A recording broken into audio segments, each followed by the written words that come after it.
हमारे महान दयालु स्वर्गीय पिता, हम आपका लाखों लाख धन्यवाद करते हैं कि आपने हमें जीवितों के संसार में रखा है। हमें एक और मौका दिया है कि हम आपके करीब होकर अपने जीवन को जी सके। हम प्रार्थना करते हैं कि आप हमारे साथ रहिए जैसे आप हमेशा रहते हैं, और आप ही हमारे आज के पढ़ाई में मदद और सहायता कीजिए। धन्यवाद करते हैं विशेषकर जो आप हमारे बीच में कर रहे हैं। धन्यवाद करते हैं जिस प्रकार से आप हम सभी को लगातार सिखाते चले जा रहे हैं।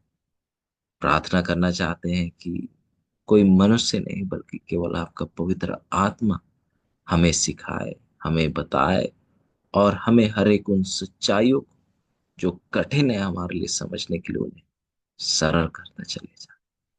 प्रार्थना करते हैं कि आप विशेषकर हमारे साथ रहिए अभी जब हम पढ़ाई में जाते हैं। हर एक उन बातों को जो हमारे लिए कठिन है, हम प्रार्थना करते हैं कि आप ही हमें समझाएं। धन्यवाद करते हैं क्योंकि आप है, और धन्यवाद करते हैं कि आप हमें सिखाने जा रहे हैं। इस विनती को आपके प्यारे पुत्र हमारे उद्धार करता प्रभु यीशु मसीह के नाम से मांगते हैं, आमीन। हम्म। हम्म। हम विशेषकर परमेश्वर का धन्यवाद करना चाहते हैं इस समय के लिए कि हम जो है दोबारा काफी समय बाद, हफ्तों बाद हम दोबारा एक साथ मिल सके, ताकि इस पढ़ाई में और कुछ कदम जो है आगे हम बढ़ा सके।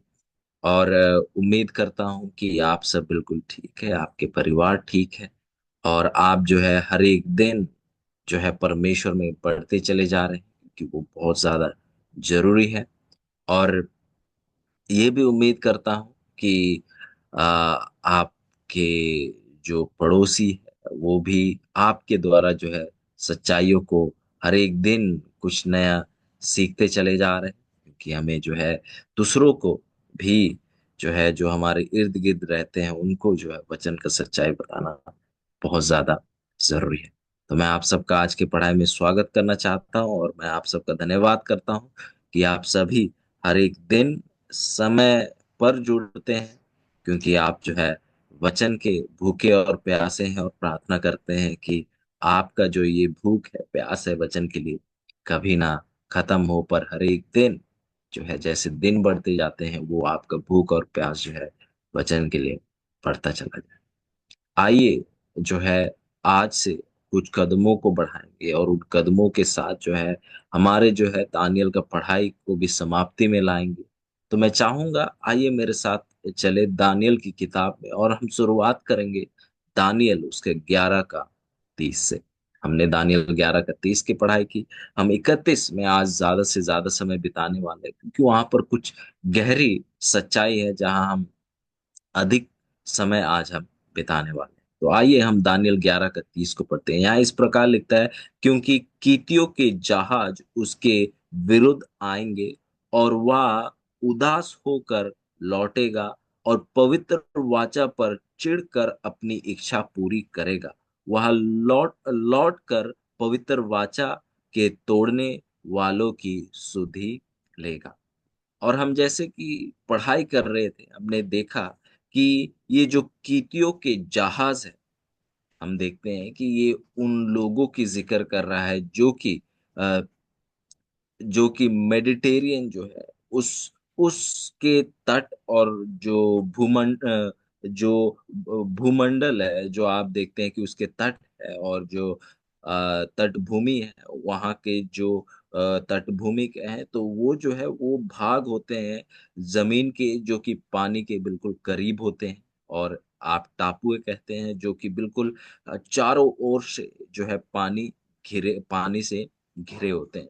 तो हम देखते हैं कि जब यहाँ पर कीतियों का जहाज कह रहा है, तो ये उस उस जगह उस जगह के लोगों को, जो कि उस जगह से, जो कि मेडिटेरियन के जो तटभूमि है वहां से होकर जो है वो लोग जो है वार कर रहे थे, आक्रमण कर रहे थे रोम के ऊपर। और यहाँ हम देखते हैं कि यहाँ से अगर आप देखें तो यहाँ पर जो है अब हम उस छोर में आ गए, यदि आप दानियल का 2 याद करते हैं, तो दानियल का 2 में हम देखते हैं कि इससे पहले कि जो राज्य है 10 भाग में बट रहे हो, आप देखते हैं कि उससे पहले जो राज्य है वो रोम का राज्य है। और यहाँ पर जो है आप देखते हैं कि रोम जो है अपने उन आखिरी पल में है अपने राज्य के। और आप देखते हैं कि यहाँ पर जो है कुछ लोग जो है अब रोम के ऊपर वार कर रहे हैं, आक्रमण कर रहे हैं। और जो है इस समय में बहुत से चीजें जो है उस इर्द गिर्द में हो रही है, जिसको हमने जो है पिछले पढ़ाई में देखा। और यदि आप उसको और गहराई से देखना चाहते हैं, कृपया करें जो पिछला पढ़ाई है उस पे जाकर आप देखेंगे, क्योंकि हमने बहुत समय बिताया था उसी चीज को समझने के लिए, कीतियों के जहाज को समझने के लिए कि किस प्रकार से, और हम नक्शा में भी देख रहे थे किस प्रकार से उस तटभूमि से, जहां पर वैंडल्स रहा करते थे, वहां से हम देखते हैं कि वे जो है लगातार जो है रोम के ऊपर जो है युद्ध कर रहे थे, रोम के विरुद्ध में जा रहे थे। जिस कारण से हम देखते हैं कि कॉन्स्टेंटीन जो है आखिर पर हार मानते हुए वो जो है अपना जो राजधानी है उसको जो है रोम से लेकर कॉन्स्टेंटिनोपल पर जो है वो उसको लेकर चले जाते हैं। तो ये कुछ बातें थी जो कि हमने पिछले पढ़ाई में देखा था, और इसके साथ जो है हम आगे बढ़ेंगे और देखते हैं कि आज परमेश्वर हमें क्या सिखाना चाहते हैं। 11 की 31 कहता है कि तब होकर उसके सहायक खड़े होकर दृढ़ पवित्र स्थान को अपवित्र करेंगे। गौर कीजिएगा, तब उसके सहायक खड़े होकर दृढ़ पवित्र स्थान को अपवित्र करेंगे और नित्य होम बलि को बंद करेंगे, और वे उस घृणित वस्तु को उजाड़ करने करेगा जो उजाड़ करा करा देता है। वे उस घृणित वस्तु को खड़ा करेंगे जो उजाड़ करा देता है। तो अब यदि ये जो अगर इस पद को पढूं तो आपको जो है अब कुछ सुने सुने बातें सुनाई दे रहे हों, क्योंकि ये पवित्र स्थान का अपवित्र करना या होम बलि को बंद करना या घृणित वस्तु का खड़ा करना जो कि उजाड़ करता है, इन बातों को यदि आपको याद होगा तो हमने जो है पिछले पढ़ाई में भी पढ़ा था, जहां पर हम जो है दानियल 8 में हम देख रहे थे। तो ये शायद कुछ नए शब्द नहीं है आपके लिए, और इस चीज को हमने देखा था। और क्योंकि दानियल में एक सिद्धांत है जिसको जो है जिसके द्वारा जो है दानियल को पढ़ते हैं, और वो क्या है, दोहराना और बड़ा करके दिखाना। और जैसे हम पढ़ाई में बढ़ते चले जा रहे हैं, आपने देखा है कि किस प्रकार से दानियल के अलग अलग अध्याय हैं, पर कहानियां वही है। पर जब भी कहानी दोहराई जा रही है तो उसमें और ज्यादा जानकारी जुड़कर हमारे सामने होते जा रही है, पेश किए जा रहे हैं। और जैसे आपने देखा है पिछले पढ़ाइयों में कि हर एक समय जो है कुछ ना कुछ नया जानकारी हमारे सामने क्या की जा रही है, पेश की जा रही है।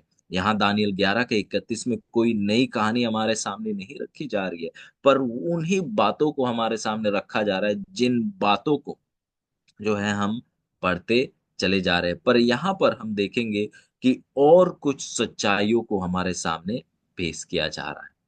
तो यहाँ पर वचन दानियल का 11 का 31 इस प्रकार से शुरू होता है, तब उसके सहायक खड़े होकर।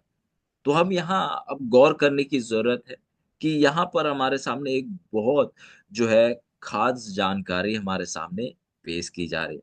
यदि आपने गौर किया कि दानियल 11 का 30 में जो रोम जो है वो अपने ताकत के, अपने एक राज्य के समान, एक बड़ा राज्य के समान खड़ा है, ये जो है उस आखिरी के पल में है दानियल 11 का 30 में।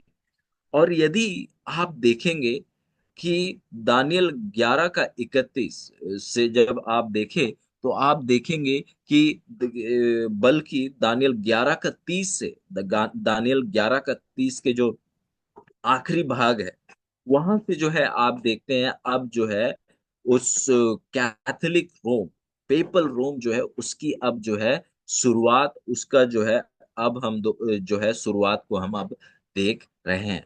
क्योंकि जैसे हमने पिछले पढ़ाइयों में देखा था, और यदि आप गौर कर रहे हैं दानियल 11 में, कि जैसे दानियल 2 में हमने देखा था कि एक राज्य के बाद दूसरा राज्य हो रहा है, बिल्कुल वैसा ही हो रहा है। पहले बाबुल था, फिर बाबुल के बाद हम देखते हैं मेदो फारस था, फिर यूनान था, फिर यूनान के बाद हम देखते हैं कि रोम था, फिर रोम के बाद जो है रोम 10 भाग में बट जाता है। और अब हमने कई लंबे समय के लिए हम जो है उस रोम के भाग में थे, पर अब वो शुरुआत पर पहुंच गए हैं जब जब रोम टूट रहा है और रोम अब 10 भाग में बिखरने को है।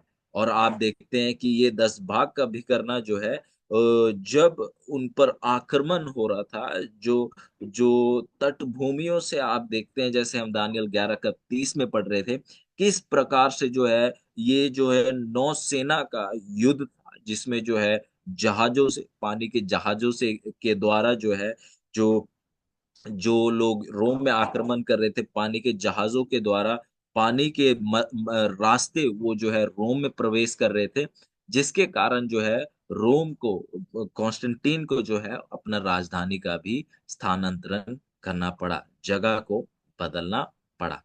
तो अब आप देखते हैं कि आप रोम का जिक्र जो है दानियल 11 का, जो पेपल रोम है, कैथोलिक रोम है, रोमन कैथोलिक जो है, उसका जिक्र जो है दानियल 11 का 30 में ही हो जाता है, जब ये बताता है कि पवित्र वाचा पर चिढ़कर अपनी इच्छा पूरी करेगा, वह लौट कर पवित्र वाचा के तोड़ने वालों की सुधि लेगा। यहाँ पर जो लोग पवित्र वाचा को तोड़े हैं, ये कोई और नहीं बल्कि रोमन कैथोलिक कलीसिया है।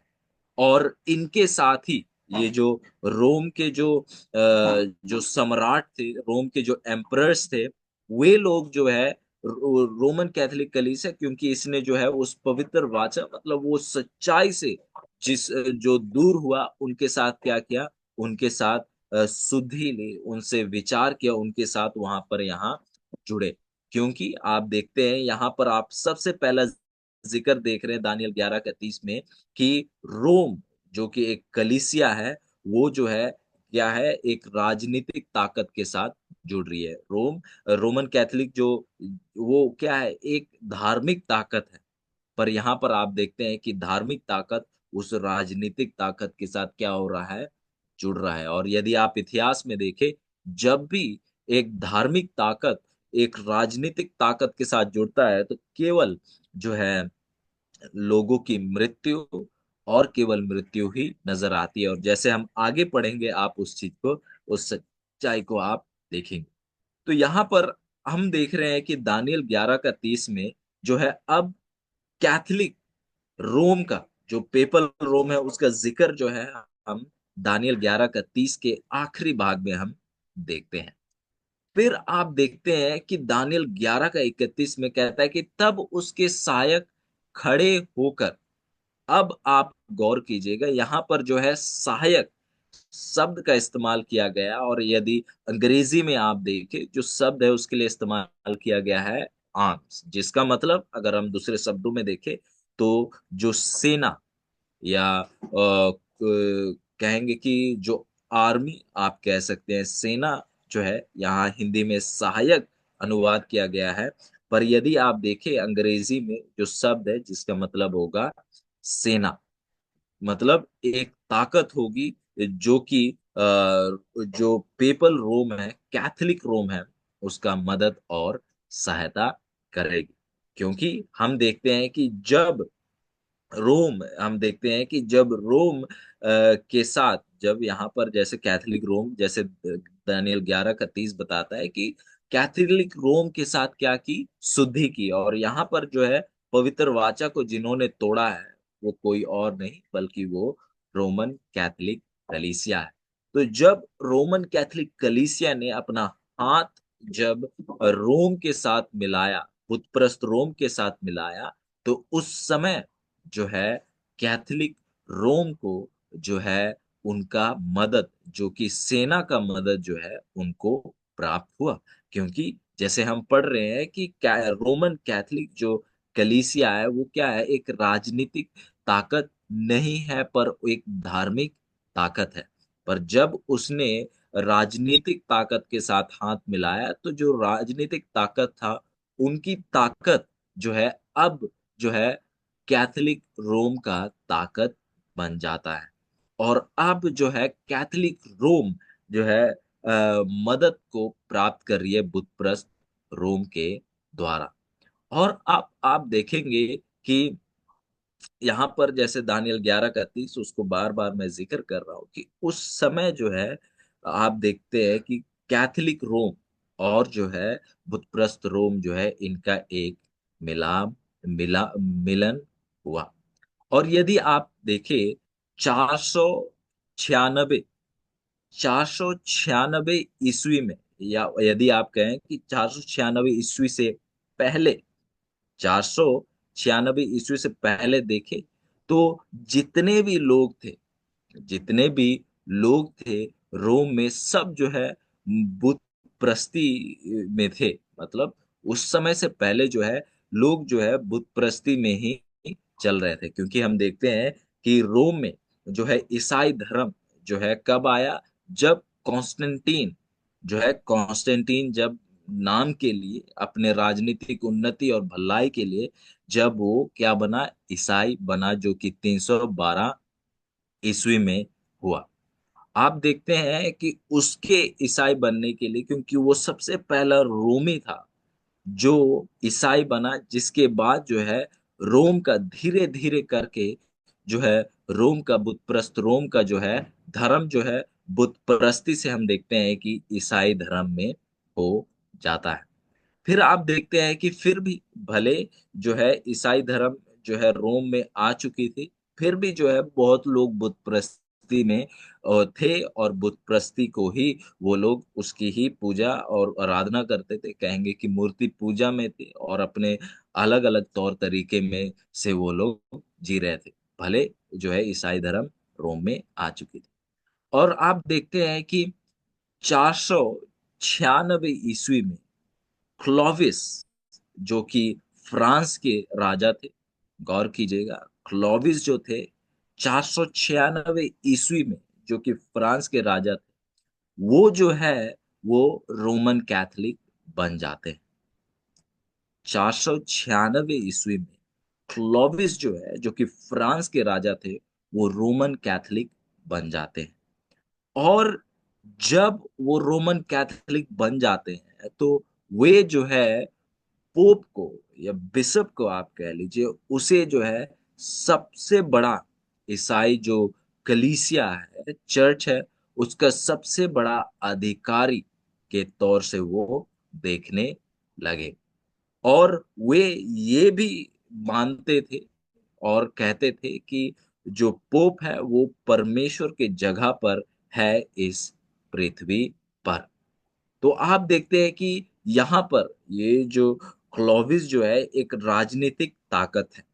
पर जब क्लोविस जो है, अब आप देखते हैं कि जब वो रोमन कैथोलिक बना, तो आप देखते हैं उसने जो है अपनी ताकत जो है वो भी पोप को सौंप दी, उसके विश्वास को कायम रखने के लिए और उसके ताकत को और बढ़ाने के लिए। अब आप देख रहे हैं कि किस प्रकार से जो रोमन कैथोलिक कलीसिया है उसे जो है किस तरीके से राजनीतिक ताकत, सेना का जो है मदद और सहायता मिल रहा है उसके ताकत को कायम रखने के लिए, बढ़ाने के लिए। और यदि आप देखें, बहुत लंबा चौड़ा इतिहास है। आप देखते हैं कि बहुत से युद्ध हुए और बताया जाता है कि जो क्लोविस जो है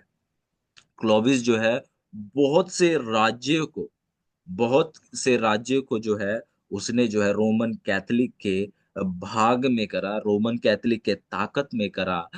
496 जब से वो कैथोलिक बना, 496 से लेकर 508 ईस्वी तक, उसने जो है 508 ईस्वी तक जो है मदद और सहायता किया रोम का अपनी सेना के द्वारा, बहुत लोगों को जो है रोमन कैथोलिक बनने के लिए।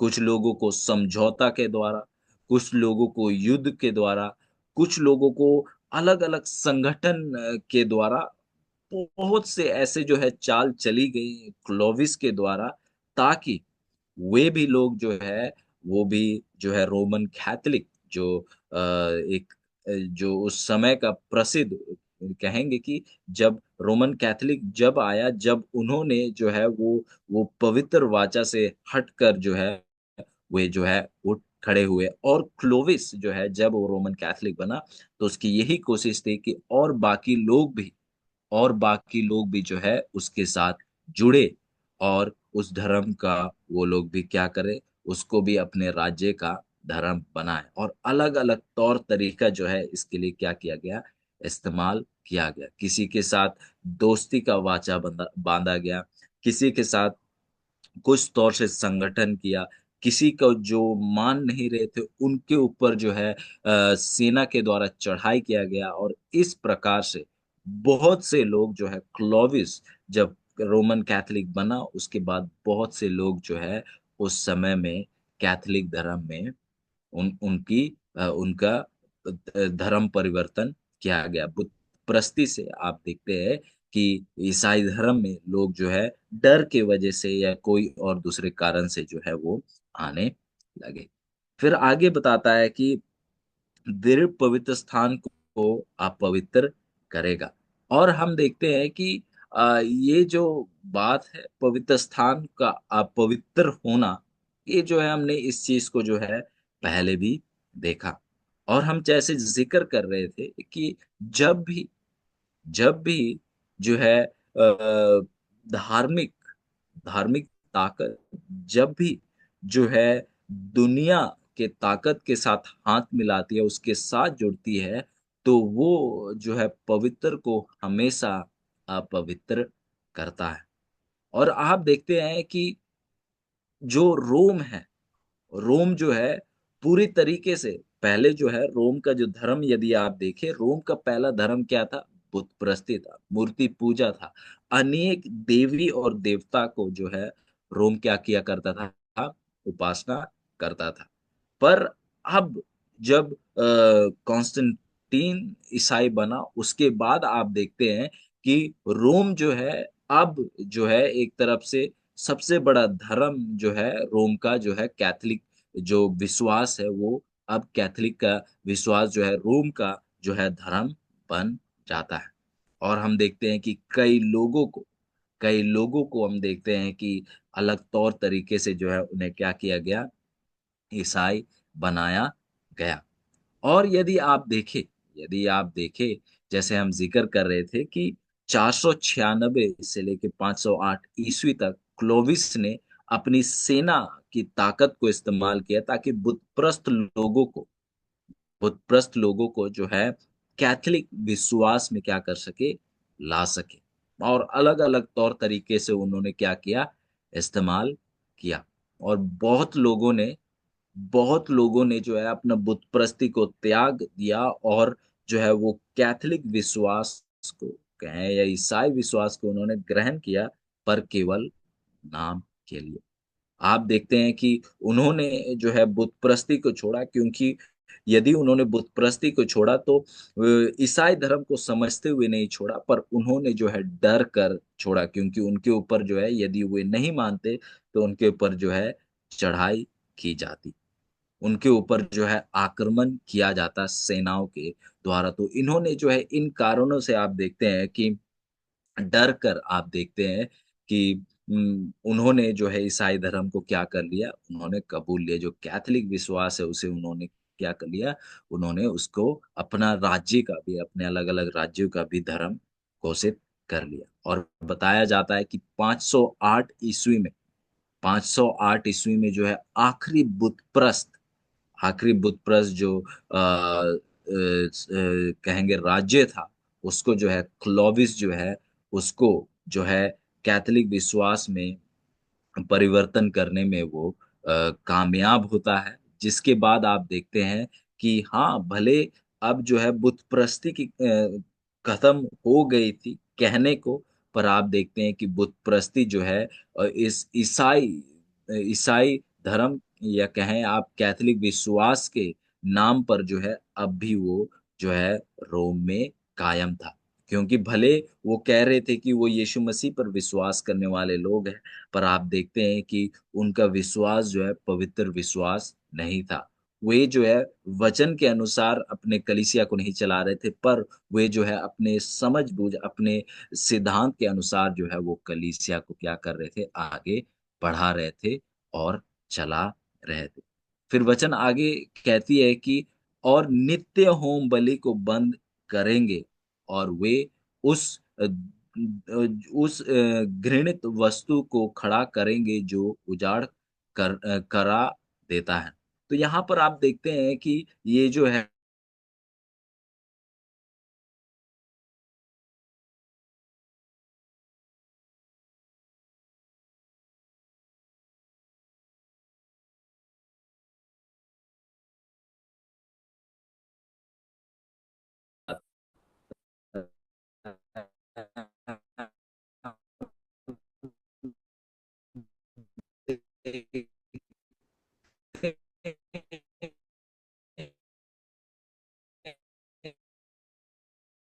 कि नित्य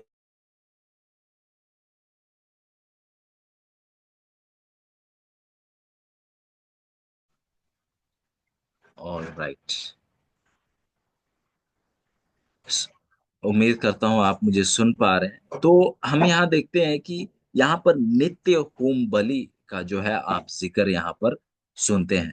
और यदि आप देखें तो ये नित्य जो शब्द है, ये नित्य जो शब्द है, आप देखें तो ये जो नित्य जो शब्द है, ये शब्द जो है आप देखते हैं कि जो मूल भाषा है, जो मूल भाषा है, यदि आप इब्रानी भाषा देखें तो आप जो है इस शब्द नित्य को आप देखेंगे, पर जो होम बलि है उस शब्द को आप जो है मूल भाषा में बिल्कुल ही नहीं देखेंगे, जैसे हमने इसकी पढ़ाई जो है पहले भी की थी। तो ये जो होम बलि जो शब्द है, ये अनुवादकों के द्वारा जो है एक जोड़ा हुआ जो है एक शब्द है। आप चाहें तो उस शब्द को अपने बाइबल से जो है उसको काट भी सकते हैं, क्योंकि ये जो है मूल भाषा में, इब्रानी भाषा में ये शब्द जो है वहां नहीं देखा जाता है।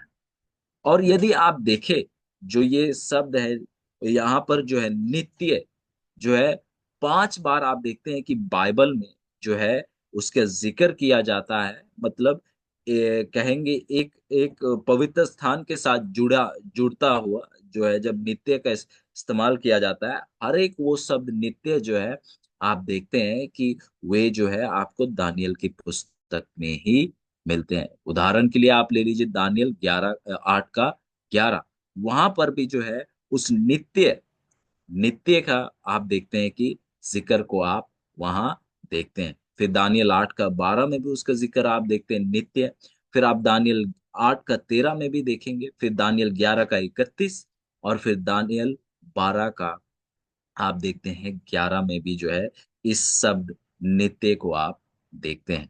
और इसके बारे में जब हम पिछले पढ़ाई में हमने बड़े गहराई से जो है इस शब्द को देखा कि किस तरह से जो है जो नित्य जो है वो उस पर किस तरह से वार किया गया और वो नित्य क्या है। और हम देखते हैं कि ये जो नित्य, अंग्रेजी में द डेली जो है, ये जो नित्य है वो जो शब्द है यदि मूल भाषा में देखे वो है तामीद। और ये जो है जब भी ये शब्द इस्तेमाल किया जाता है केवल दानियल में, जब भी ये शब्द तामीद या नित्य इस्तेमाल किया जाता है, वो जो है हमेशा जो है उस पवित्र स्थान के जो शब्द है या पवित्र स्थान के जो नित्य के जो सेवकाई हैं उसको जो है वो शब्द दर्शाता है। दानियल में, केवल दानियल में जब भी शब्द नित्य इस्तेमाल किया जाता है, जो नित्य जो इस्तेमाल किया जाता है उसका जो है रिश्ता सीधा सीधा तरीके से जो है पवित्र स्थान का जो नित्य का सेवकाई है, लगातार चलने वाले का सेवकाई है, उसके साथ क्या है, जुड़ा हुआ है। आप देखते हैं कि जो नित्य है, जो नित्य है आप समझिएगा, जो नित्य है जिसको जो है दानियल में इस्तेमाल किया गया है वो है हा तामीद। जो नित्य शब्द जो है, यदि आप देखें, हा तामीद इस्तेमाल किया गया है, जिसका मतलब वो पवित्र स्थान के सेवकाई जो लगातार और नित्य क्या होते रहते हैं, होते चले जाते हैं। और हमने जैसे पहले भी देखा कि कौन से सेवकाई थे जो लगातार और बिना रुकते हुए जो है वो पवित्र स्थान में चलते चले जा रहे थे, क्योंकि हम जानते हैं, जैसे हम पवित्र स्थान में भी देख रहे थे कि पवित्र स्थान में जो है दो तरीके के सेवकाई होते थे।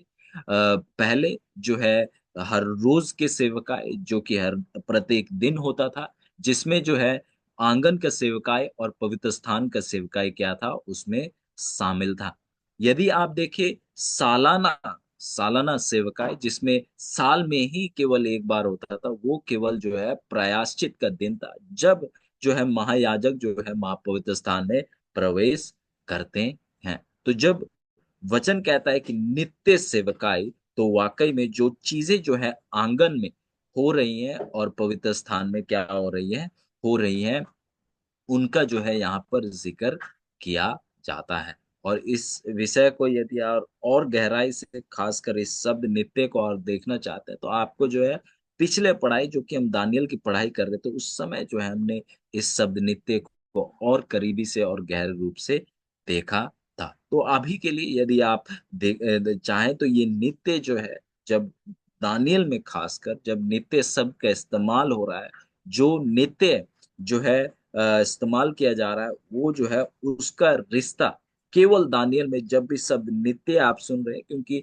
ये जो नित्य जो है और दूसरे जगह भी बाइबल में इस्तेमाल होता है, मतलब वो शब्द का इस्तेमाल होता है, पर उस समय जब दूसरे जगह दानियल को छोड़ दूसरे जगह जब नित्य शब्द का इस्तेमाल होता है, उसका रिश्ता जो है पवित्र स्थान के सेवकाई के साथ नजर नहीं आता है। वो दूसरे जगह जब नित्य शब्द का इस्तेमाल होता है, तामीद शब्द का इस्तेमाल होता है, तो वो जो है वो पवित्र स्थान के सेवकाई को वो नहीं जिक्र करता है।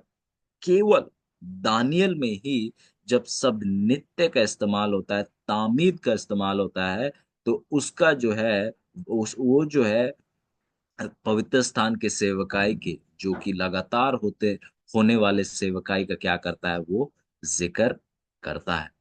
तो अब यहाँ पर हम देखते हैं कि वचन कहता है कि नित्य होम बलि को बंद करेगा।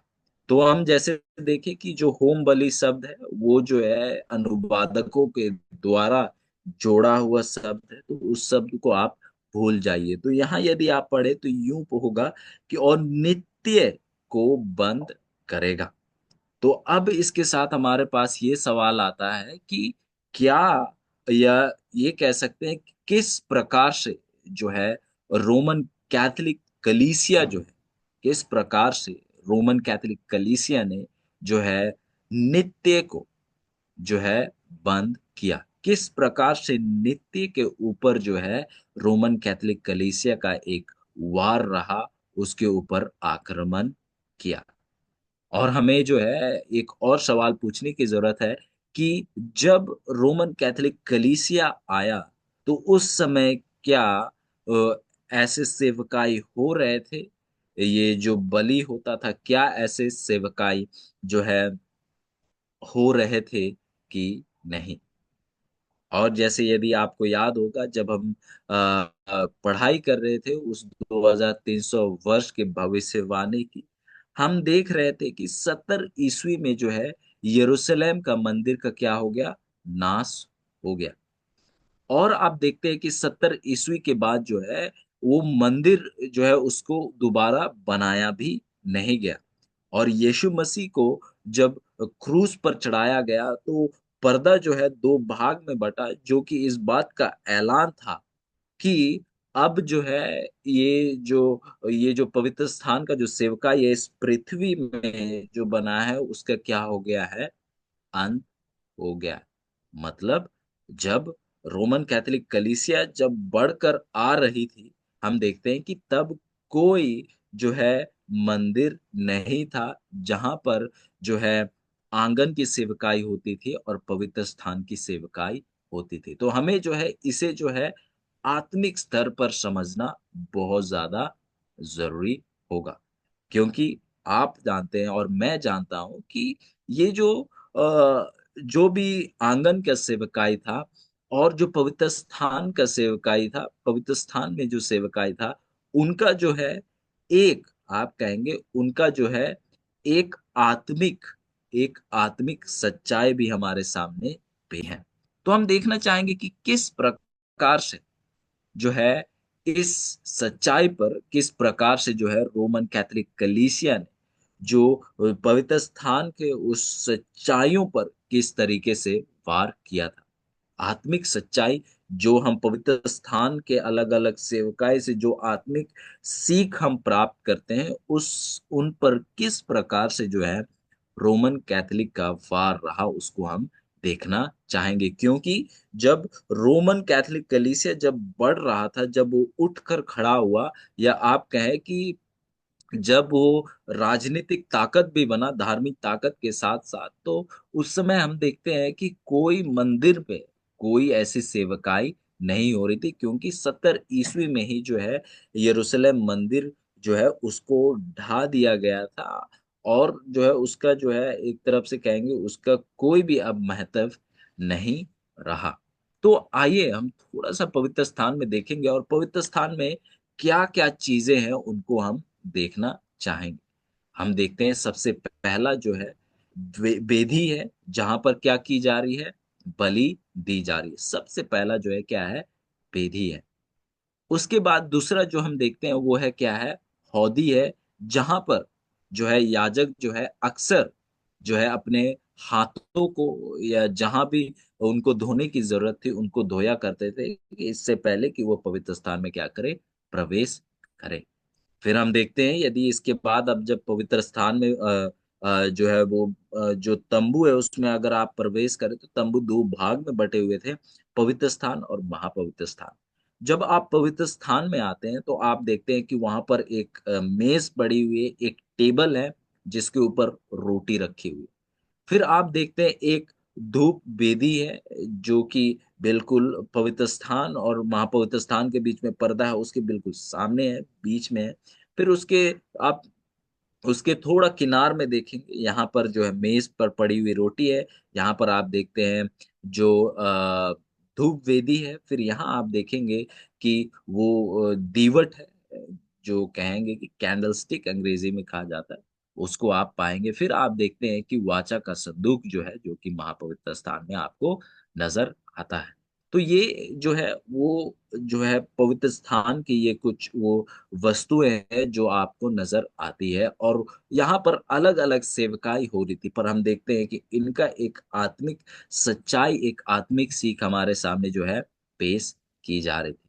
उदाहरण के लिए यदि आप देखें, जब सबसे पहला चीज जब पवित्र स्थान में आप प्रवेश करेंगे, जो आप देखेंगे वो है वेदी, जहां पर जहां पर जो है बलि चढ़ाई जाती थी, जो एक सच्चाई को सिखाती थी कि हम यीशु मसीह के बलि के द्वारा जो है हम ग्रहण किए गए हैं। हम यीशु मसीह के द्वारा जो है हम उस हमेशा के जीवन को प्राप्त करते हैं। उस सच्चाई को जो है हम देखते हैं कि ये वेदी जो है हमारे सामने पेश किया जाता था, क्योंकि इस वेदी पर हमेशा जो है मेमने का वध किया जाता था। और हम जैसे वचन में देखते हैं, यूहन्ना में यदि आप देखें, वहां पर आप स्पष्ट रूप से देखते हैं कि यूहन्ना जो बपतिस्मा देने वाला, वो कहता है कि परमेश्वर का मेमना जो जगत के पापों को ले लेता है, उठा लेता है। तो आप देखते हैं कि जो सबसे पहला चीज आप देखते हैं पवित्र स्थान में, वो इस सच्चाई को पेश करता था कि परमेश्वर यीशु मसीह के बलि के द्वारा, उसके हमारे द्वारा काटे जाने के द्वारा, मारे जाने के द्वारा हम जो है स्वर्गराज के भागीदार बन जाते हैं। फिर हम दूसरा जो चीज को देखते हैं वो है हौदी है, जो क्या है, उस सच्चाई को बताता था कि हमें जो है बपतिस्मा मतलब लोगों के सामने ये ऐलान करने की जरूरत है कि हम यीशु मसीह को हमने पहन लिया, उसको स्वीकार लिया है। वो क्या था, वो बपतिस्मा को जो है वो हौदी क्या करता था, दर्शाता था। उस सच्चाई को हमारे सामने क्या करता था, पेश करता था। फिर जब हम उस तंबू के अंदर आते हैं तो दो भाग में, और सबसे पहला भाग हम देखते हैं कि उसमें क्या है, मेज पर पड़ी हुई रोटी, जो कि परमेश्वर के वचन को, आप देखते हैं कि उस परमेश्वर के वचन को हमारे सामने पेश करता था। और हम देखते हैं कि वो सच्चाई को भी बताता था कि उस वचन के द्वारा जो है, हम जो है सच्चाई, परमेश्वर के वचन के द्वारा हम क्या होते हैं, पवित्र होते हैं। जैसे यूहन्ना की पुस्तक में हम देखते हैं कि आप अपने सत्य के द्वारा, जो कि केवल आपका वचन है, आप उन्हें क्या करें, पवित्र करें। फिर हम देखते हैं वो धूप बेदी, जो कि प्रार्थना को दर्शाता था।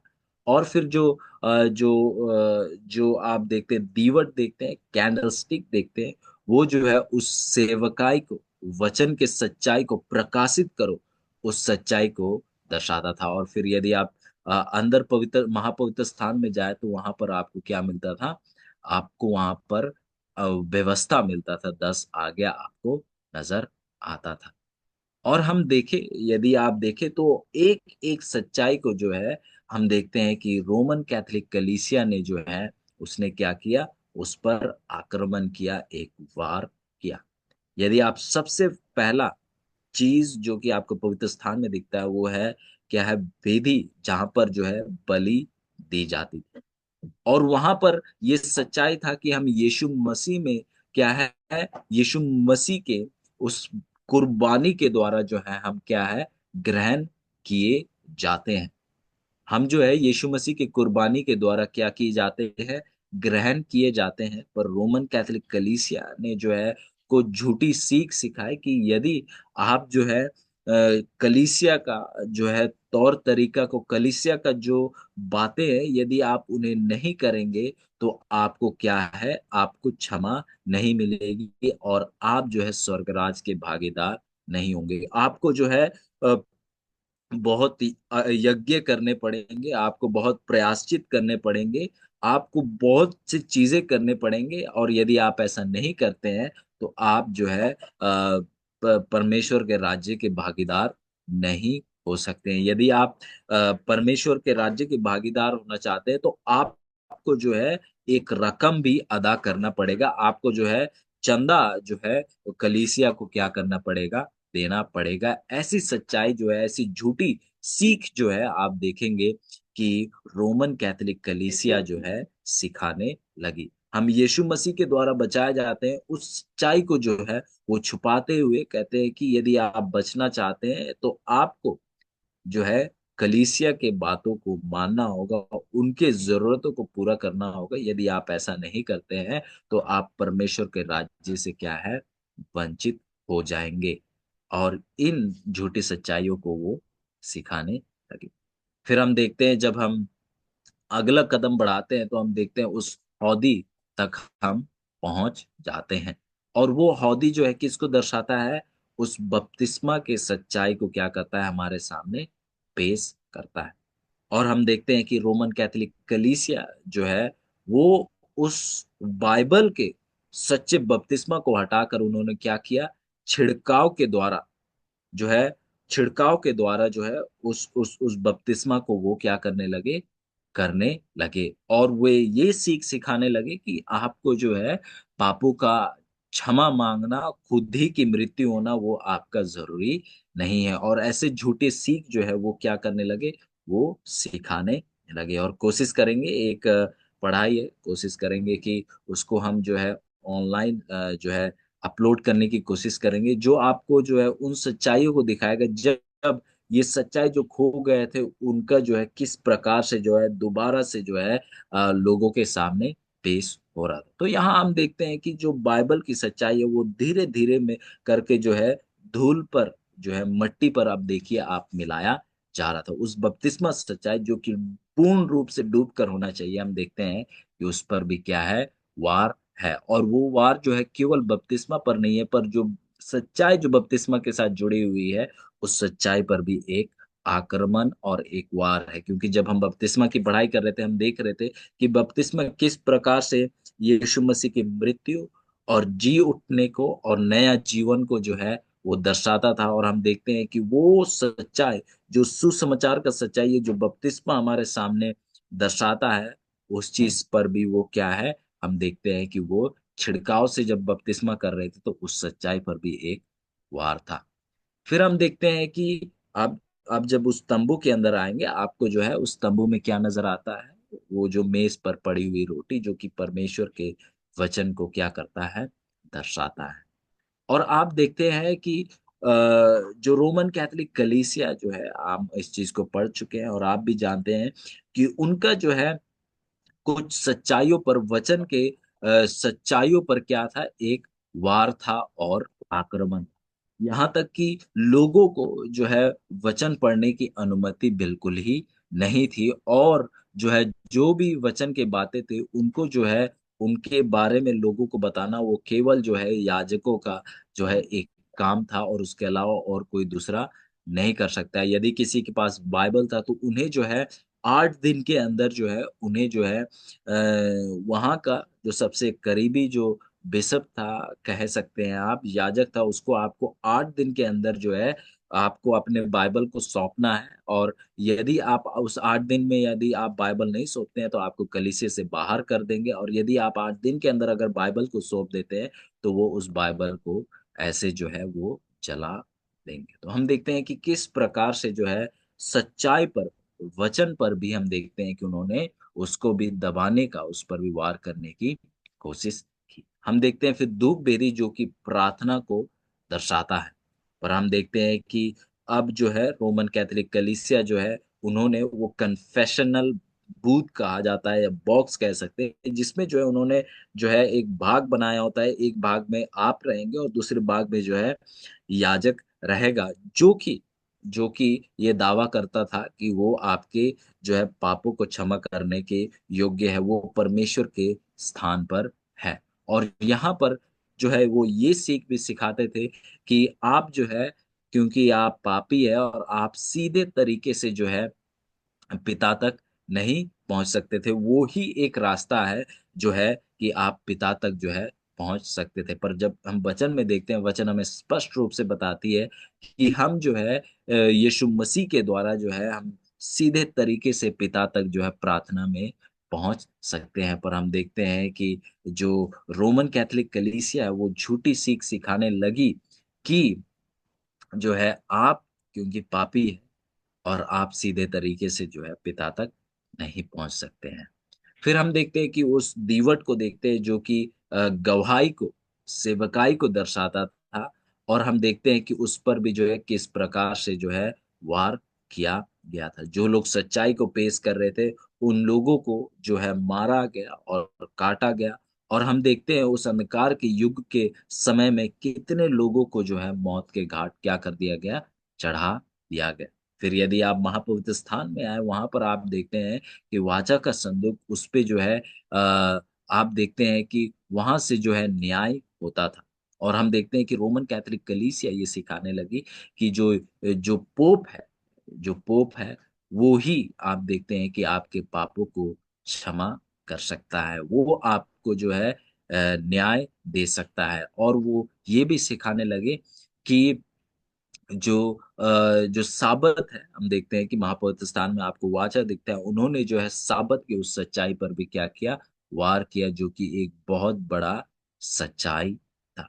तो आप देखते हैं कि इस प्रकार से जो है वो नित्य को, जो कि हमारे रोज में जो रोज में बनी हुई सच्चाइयों के ऊपर जो है इस प्रकार से जो है रोमन कैथोलिक कलीसिया का जो है वार रहा है। जो नित्य को जो है इन इस प्रकार से उन्होंने क्या किया, उसके ऊपर एक उनका आक्रमण रहा और युद्ध रहा। और इस प्रकार से नित्य को जो है उन्होंने क्या किया, उसको खत्म किया। तो हम देखते हैं अजीजों कि किस प्रकार से जो वचन का सच्चाई को आप जो है आ, इतिहास में भी देख सकते हैं कि किस प्रकार से जो है ये ताकत जो है इतिहास में भी काम कर रही थी। अजीजों, आप इन चीजों को पढ़िए और आप देखेंगे कि और जो है और गहरी बातें आपको क्या आएगी, नजर आएगी। अजीजों, हम देखते हैं कि वाकई में जैसे वचन बताती है कि नित्य पर एक वार होगा, नित्य बंद किया जाएगा, ये जो सच्चाई थे उनके ऊपर एक रुकावट आएगी। हम देखते हैं कि बिल्कुल इतिहास में भी ऐसा ही होता है। और हम देखते हैं कि वाकई में जो है शैतान ने जो है अलग अलग लोगों के द्वारा, अलग अलग ताकत के द्वारा जो है अलग अलग समय में क्या किया, काम किया। और आप देखेंगे कि अभी जब हम जिस भाग को पढ़ रहे हैं वो भाग है जो कि जो रोमन कैथोलिक कलीसिया का जो बीता हुआ कल को हमें दिखा रहा है। जिस भाग में अभी हम हैं वो रोमन कैथोलिक कलीसिया का बीता हुआ कल को हमारे सामने क्या कर रहा है, पेश कर रहा है। जब हम आगे बढ़ेंगे हम देखते हैं कि वचन उस बात को भी हमारे सामने प्रकाशित करेगी कि आने वाले समय में रोमन कैथोलिक कलीसिया जो है क्या करेगी। आइए अजीजों, हम प्रार्थना में बने रहे और इन पढ़ाइयों में हम बढ़ते चले जाए। और कोई संदेह या कुछ सवाल या उलझन हो, आप कृपया करके जरूर पूछेगा। आइए हम प्रार्थना करते हुए आज की पढ़ाई की समाप्ति करें। महान दयालु स्वर्गीय पिता, हम आपका धन्यवाद करते हैं आज के थोड़े समय के पढ़ाई के लिए, कुछ बातों को हमें दोबारा याद दिलाने के लिए। और हमारे साथ रहिए कि हम लगातार आप में बढ़ते रहे, आपके सच्चाई में हम जुड़े रहे, और आपके सच्चाई के द्वारा हम पवित्र और स्वतंत्र किए जाए। परमेश्वर, बहुत से ऐसे वचन की सच्चाई है जो हमसे छुपाई गई। हम प्रार्थना करते हैं उन्हें, हर एक सच्चाई को आप हमारे सामने प्रकाशित कीजिए। धन्यवाद करते हैं क्योंकि आप हमारे साथ हैं। धन्यवाद करते हैं क्योंकि आपने हमें सिखाया। और हम प्रार्थना करते हैं कि आप इन लोगों को खुद ही और बेहतरी से सिखाते चले जाए। धन्यवाद करते हुए इस विनती को आपके पुत्र हमारे उद्धारकर्ता प्रभु यीशु मसीह के नाम से मांगते हैं। आमीन।